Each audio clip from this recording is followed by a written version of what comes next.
we're not supposed to do that.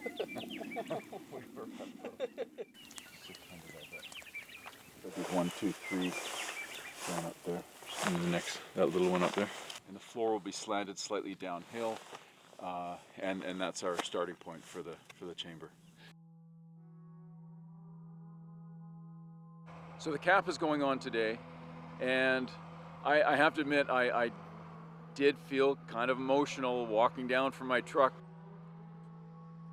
I couldn't believe, first of all, how much these guys have got done already this morning. And it's astounding just to see not only that we're covering the biomass up and we're beginning the process of building this multi-layered cap. It's an engineered structure that's specifically designed to keep water out of the biomass over a very long period of time. We have a lot of clay in the material that we're putting down here today. We've got dirt pushed on and compacted. All the particles get kind of lined up and the airspace gets squished out of them. It packs together and it holds together with the clay and the silt and the sand.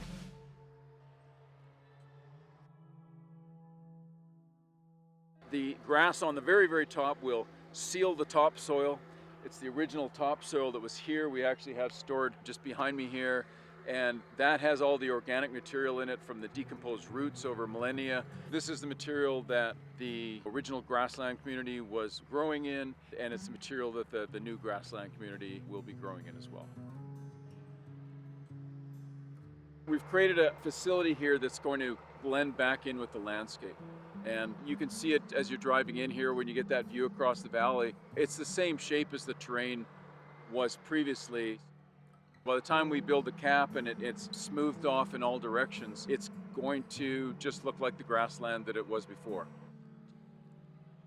I'm just super excited to see that all these things are all working, and they're all working exactly as we hoped they would, as we designed they would, and as we hypothesized that they would.